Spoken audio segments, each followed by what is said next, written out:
Right, this is a breakdown of my strategy. Here is the sort of stuff I want to kind of just go over. There's quite a lot to it, so this is going to be quite a long video, probably 30 minutes plus. But if you don't want to watch it and sort of get an understanding into how I trade, and if you want to make your sort of any advice or any points you kind of want to bring up if you watch the video, then you're welcome to. Always open to advice. Right.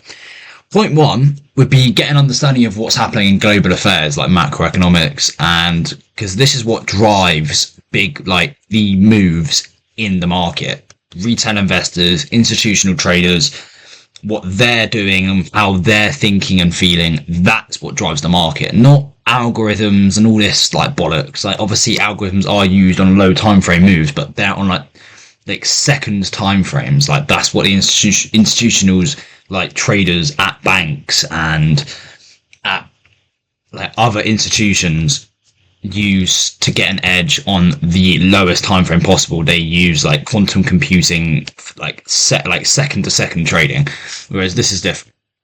So first you need to get an understanding of what's going on. So you need to understand sort of global affairs, macroeconomics, geopolitical news, and you need to stay up to date with it. You need to understand what's happening in other countries and what they're doing, because what happens in one country affects what happens to the rest of the global system, because everything is interconnected.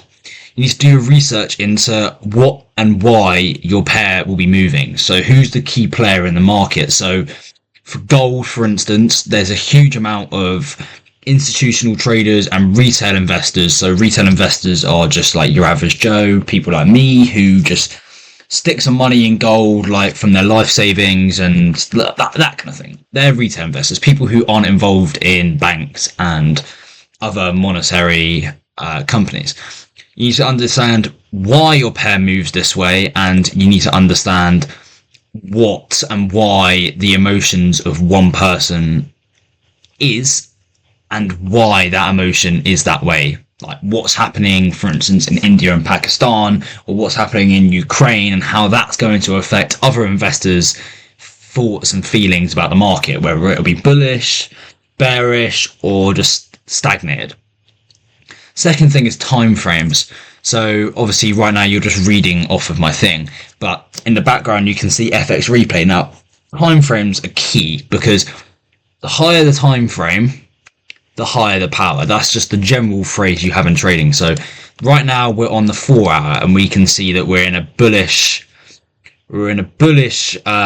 trend. As we can see here, we've just sort of got that bullish momentum like this. Now a bearish momentum would be the opposite. It would be something like this. So lower lows and lower highs is what signifies a downtrend, and higher highs and higher lows, higher highs, lower lows, higher highs, higher lows is what signifies an uptrend. Now what I like to do is to sort of really assess where price is going to be going for a long term. You look on the month time frame. Now you don't really need to be looking on the month time frame whatsoever, but it is good to sort of, especially if you're just using fundamental analysis, just to assess where you think price is going to go in general. Now I think, just going off of what I see here, this is obviously replay, so I don't know the current economic situations here, but you can use technical analysis and see on the month, we've just swept these new highs. Price could retrace, take out these lows, and go further up. And then you hop on the weekly. Now the weekly is sort of to assess the monthly moves. So like we said here, there's a strong area of resistance. We've taken it. We've actually closed quite high up, and then we've wicked through, and we got the retrace into here. Whether we see the retrace from here, who knows? And that's what you use the weekly for. You just use the weekly to show you the high time frame bias for the month. Now the daily is sort of a work of magic. I do really like the daily time frame. That shows you price for the week. So we can see here that this is a Wednesday. Now Wednesday is here, so you can see here, and then it's good to just see the sort of weekly moves and sort of help you zoom in to what you want to see there. Now, the 4-hour time frame, that shows you the high time frame bias for the coming days. So here on the 4-hour, you can see that this is Friday all the way through to the next Friday. So this is 2 weeks, a week or 2 weeks, well, one of the two. Anyway, so that shows you the sort of moves for the days ahead, potentially even the weeks if you're looking for swings. But that's my strategy anyway. I'd use the 4-hour for swings. Some people use the 4-hour just to identify sort of areas of liquidity. Also, I do that as well, or areas of imbalance. People just only use it for that, but I use it for other things. 1-hour time frame. Now, this is what I normally take my entries off if I was swing trading. This shows you 1-hour time frame, kind of shows you the move for the day or the move for the next 2 or 3 days. I just like to use 1 hour. It's pretty clean on most pairs, and like we can see here, we're sitting in an uptrend to here. We broke, we got the retest, and now I think we're coming down. So that's what I'd use the 1 hour for. Now the 15-minute I use once I'm in a trade, or to identify sort of if I'm going for sort of intraday trades, I use the 15-minute. Shows you sort of internal order flow. So like you can see, for example, this would be an internal order flow. We can see it's just a downtrend, but like sometimes that's why you want to use high time frames, because that shows you the real bias, because you can get hella confused. For instance, like this. So let's say you're on the 15-minute, right, and you see this uptrend. You see this trending up from here, right? And you're like, okay, we're going to go long. We're just going to wait for the retrace into this 15-minute, and we're going to go long. But actually, if you hopped on the high time frame bias, that was just never an option. That was always just going to be a retrace back down. But if you're only sucked into the 15-minute, again, you don't really see the high time frame bias, and it can really fuck you up. That's what I used to do. I used to just never look on high time frames, and I used to just always catch the wrong move, because I just thought what was happening was the high time frame bias, and it just wasn't. Right, that's time frames over and done with. Confluences. So I use fair value gaps as one of my confluences, and I will pretty much only use fair value gaps on the 4-hour, the daily, and the weekly. I will use it on the 15-minute if I'm going for intradays, and if I'm going for absolute snipes, I'll use 5-minute, maybe 3-minute occasionally, but very occasionally. On the whole, it is weekly and daily fair value gaps only. If you don't know what a fair value gap is, can't really be bothered to explain, but it's basically just an area of imbalance in the market where price hasn't filled it fully. So that would be an imbalance from, it's a 3-candle move. One wick doesn't, the first wick, first candle doesn't meet with the other third wick of the third candle, like this. So first wick, third wick, they don't meet. So that's a fair value gap. Whereas this isn't a fair value gap. First wick, third wick, we can see they met completely, so there's no imbalances here. This would be another fair value gap. First wick, third wick, massive imbalance, and that's probably what I'd be targeting if I was trading right now. But obviously this is just showing you and talking over my strategy. Liquidity points. Liquidity points are just areas in the market where price will draw towards, because that's where institutions are sort of placing orders, or sorry, retail investors are placing orders, and where institutions want to push price to then move higher. So liquidity points. Liquidity points are highs and lows, like I said earlier. So this is a low, that's a liquidity point. This is a high, it's a liquidity point.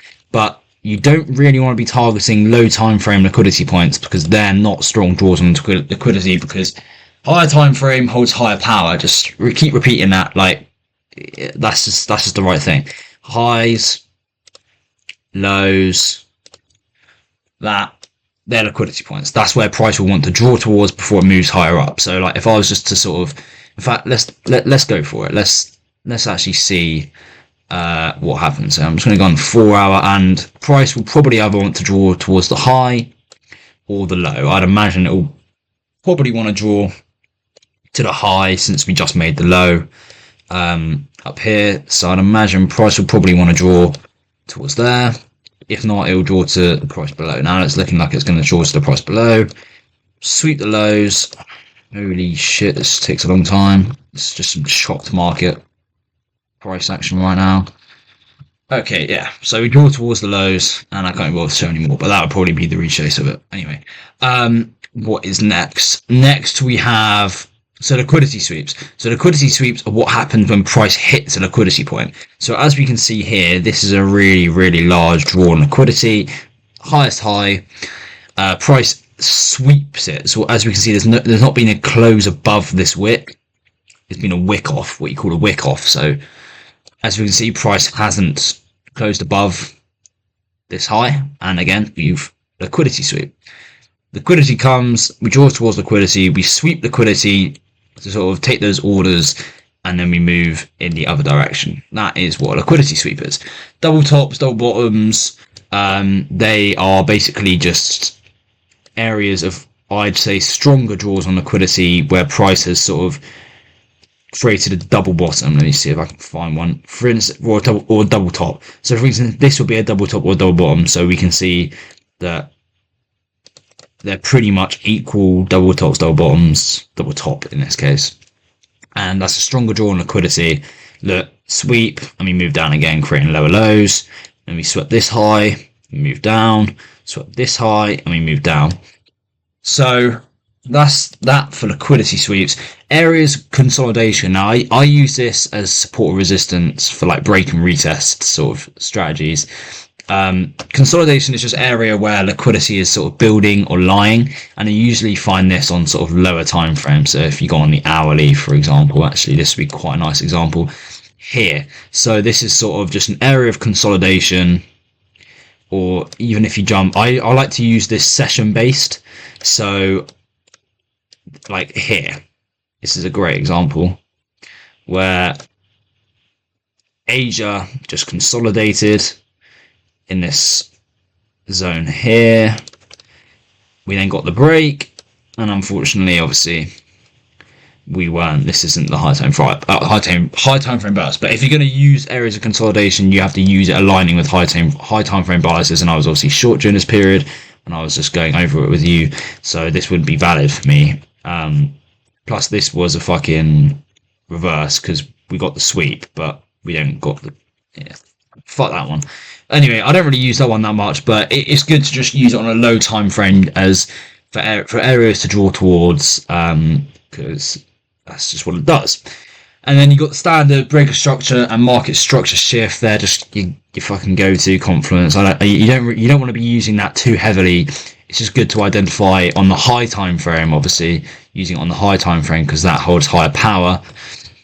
For example, this would be a market structure shift. So we have the wick, then we have the downwards candle here, then we have the breaker structure where it's breaking below the low.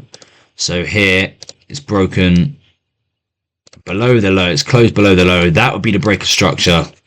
And then that's sort of when we'd be looking for shorts if we were sort of already thinking, okay, we're going to sweep this, and then I want to see a market structure shift and then a breaker structure to show that we're going to move to the downside. And then I'd sort of be taking an entry from somewhere around here. But that's that. Here we have trading plans. Now, trading plans are quite literally one of the most crucial things you need when you're trading. Now, I have one. My one's up on my board, but everyone needs one. So on Monday, or whenever it is, you need to determine the weekly bias. You need to get on that daily time frame, on that 4-hour time frame, and you need to determine where you think price is going to go for the week, obviously factoring in macroeconomics and stuff that's currently happening on global affairs. Then step 2 in my trading plan, and what I think you should do if you were to make one, is determine your daily bias. Your daily bias. After you've determined your daily bias, that's when you sort of find your draws on liquidity for price to move towards. So what I would be doing, for example, is let's just say it's the Sunday or the Monday. I'd be like, okay, hop on a high time frame. I've seen, let's say, overnight trading, it swept this low. Swept this high. And I was like, okay, now I'm going to be looking for shorts. Then I drop down and look at my daily bias, and I see that there's been a market structure shift and a breaker structure. Then I scale down even further, but that is just as far as you want to go. You want to find other draws on liquidity. For example, this low here is draw on liquidity. This low here would be a draw on liquidity. and you find them, and they're your sort of targets for price to move towards. Liquidity points like that, high time frame fair value gaps, or again areas consolidation, anywhere where price will draw towards. That's what you want to be using for your TPs. And then sort of my step forward in terms of what I'm looking for to see a trade, if I'm even going to be looking to enter a trade, is I want to follow this exact pattern every single time. So I want to see a liquidity sweep, I want to see a market structure shift, then I want to see a break of structure, I want to see a fair value gap either get inversed or tap into. Then I want to wait for price to close on a high time frame like the 1 hour outside of the fair value gap, or however I'm entering, whatever entry model I'm kind of using for that specific trade, and then wait for the retrace into my entry zone, set limits, walk away, set and forget, because that's what we do over here. We set and forget. We don't sit at the trade don't sit on the charts 24/7 a day. No need for that. Other important stuff like creating content for you guys that needs to get done. And if I sat at the chart 24 hours a day, then I'd just be a bit of a loner, and that's not how I am. I don't want to do that. Next, risk management plan. This could potentially be the most key thing, because you could be arse at trading. I am arse at trading. Like, bias wise, I'm good. Entry wise, I'm shite. But risk management is the only thing, literally the only thing that's kept me in on my account for so long. I've been on the account for like almost 2 months or something. Like, tell me how I would do that if I wasn't using good risk management. So this is pretty much my risk management plan. Not every single aspect of it, because you man don't need to know everything, but this is the basics. Only risking 1%. If you want to risk less, that's cool, but maximum 1%. 0.75, that's a nice balance. It's not 0.5% and it's not 1%. I used to trade with 0.75%. It's a very comfortable level to trade at. Don't move your fucking stop loss. Don't move it, and always have a stop loss. Don't be one of them idiots that doesn't have a stop loss. Like, I'm sorry, right? I'm sorry, but if you're trading without a stop loss, you're just an idiot. Like, you are just an idiot. That's what they're there for, to take you out of the trade so you don't lose bags. Like, that's what it's there for. So if I was trading out of a fair value gap, I'd normally have my stop loss at 50% of the fair value gap, or the whole fair value gap, depending on what I'm going for.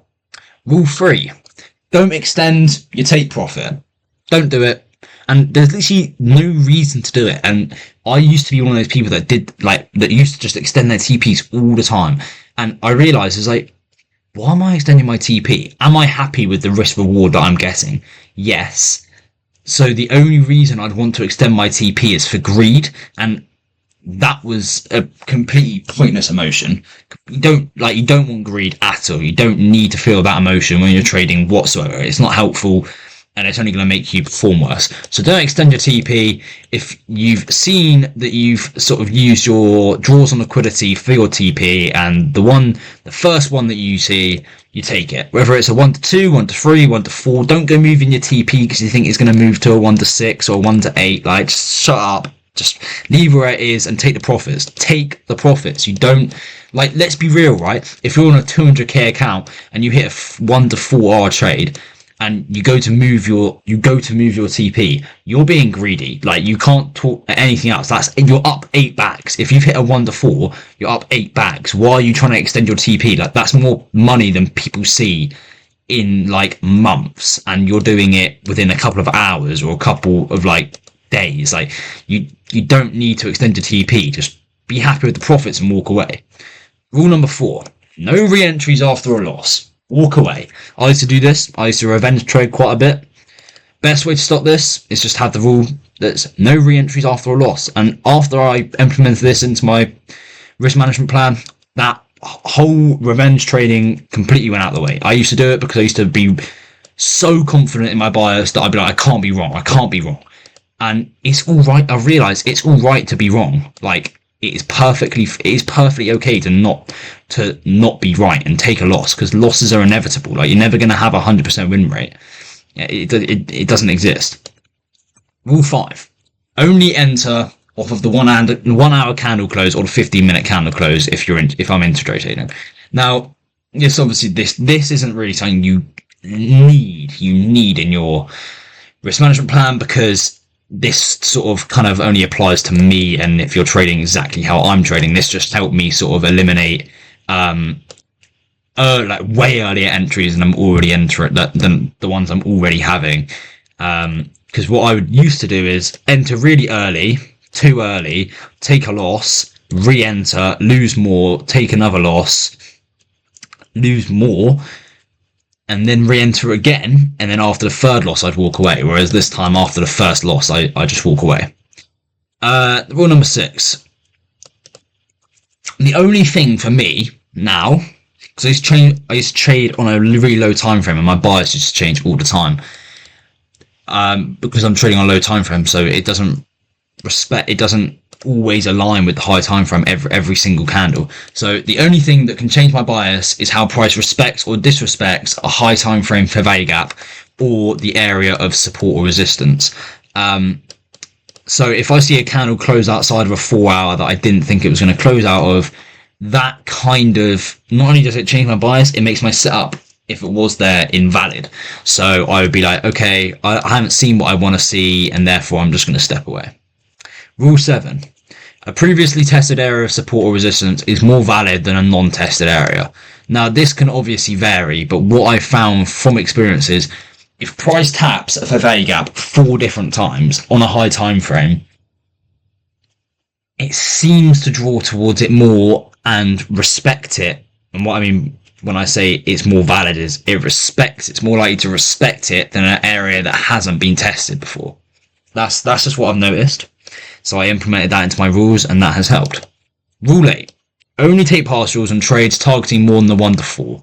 And partials are at liquidity points where reversals can happen. So I just take, for example, I'm hitting a 1 to 5, take a partial at 1 to 4, let the rust run to 1 to 5. I will only take a partial if the trade is over 1 to 4, because 1 to 4 is my minimum, or no, it's not anymore. But it used to be my minimum. It's now about 1 to 2, 1 to 3 is my minimum. Anything after that in terms of RR, I will be taking a partial on. And we come to the last point, psychology, the most important point. So if you've got to this point in the video, fair play, because I don't actually think people watch the end of these videos. To be honest, I couldn't care. But it would be nice if someone dropped a comment saying that they watched the end of the video, because at least I know I'm posting something and people are watching to the end. Right, psychology is the most important part. You need to be emotionless. Now, obviously, it's impossible to be emotionless just in general, but you need to be able to control. When I mean emotionless, you need to be able to control your emotions. You need to be a robot. Like, if I see this and that, then I am going to enter. No hesitation. Just, you've seen what you want to see, so have confidence in your data, in your proven strategy, that this could win. Not will win, but it could, and you need to be confident that it will. Be okay with not trading. Like, I used to be this guy.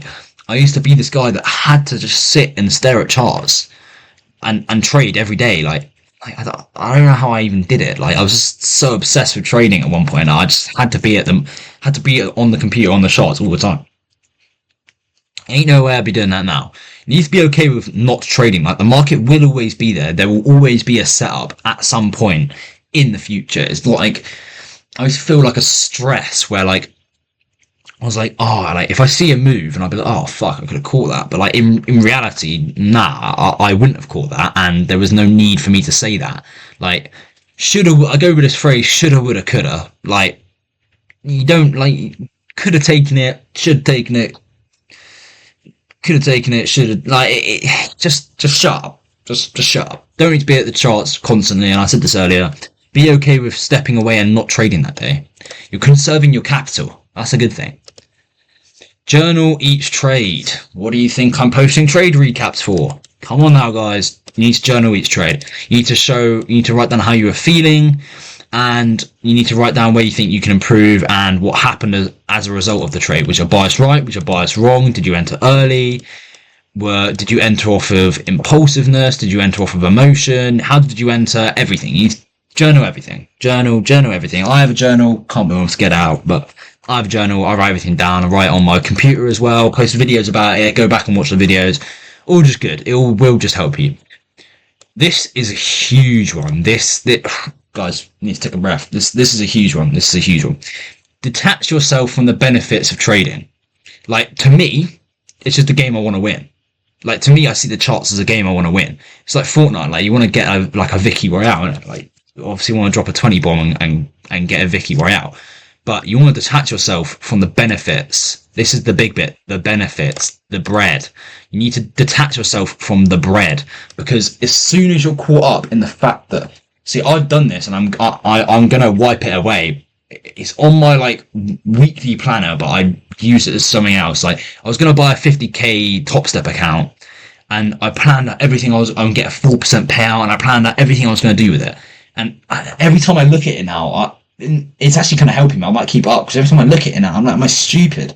Like, what was I doing thinking about buying a 50k account? That's pointless. That's like 150, 200 quid. Like, I don't even spend that much. And why was I thinking about what I'm going to do? Like, I've written over there, total P&L 36k, like combined with some other accounts. And then I was like writing what I do with the 6k and like the 36k and what I do there. Like, why was I doing that? Anyway, pointless. Don't do that, because that's not going to help you at all. It's not going to help you at all. So detach yourself from like just even thinking about the benefits of trading. Obviously, it's nice to think about the benefits of trading, but don't make it your goal. Like, my goal is just to have consistent wins and prove that I have an edge in a field where not many people do. That just shows I'm kind of better than the average person, and that's what I want to be. I want to be better than the average person. So I'll detach myself from the benefits of trading, and I'm only thinking about just trying to improve my win rate, decrease my losses, and that's it. Like, the money in my mind doesn't exist until it actually lands in my bank account. Like that, until then, that's the only time I can prove to myself that there are good benefits from trading, aside from obviously psychological benefits and everything else. But I mean, like, monetary benefits, I will only ever think about that until it actually lands my bank account, because that'll be a huge moment, and I'm going to go get a fucking steak when that happens. I've said to my mates that I'll go and buy them a steak, and when everyone each gets their first payout, every time we get a payout, we're going to go get a steak, because I think that's a good thing to do, and that's what I'm going to do with my first payout, well, part of the payout anyway. Right. Next point, and I said this earlier, losses are inevitable. No one has 100% win rate, like, forever. No one has that. Like, take the loss, learn from it, and move on and come back, and make sure if you made a mistake on that loss, then you don't make it again. And if you if you take a loss and you can't figure out why, then that's fine. Don't think about it. Don't like think about it too hard. Just think, what was I kind of feeling when this was happening? Was there a reason? Like, was my bias wrong? Was the entry too early? And then learn from it. And that is a big old rundown on sort of a small kind of breakdown into my head and my strategy in terms of how I trade. Obviously, there are definitely errors in here, because if there wasn't, then I would be profitable, and I'm not. So that's that one. But cheers for watching if you got to the end. If you have any questions, if you're reading the fucking notes, have any questions regarding my strategy, drop me a message. And remember, best time to start trading was yesterday.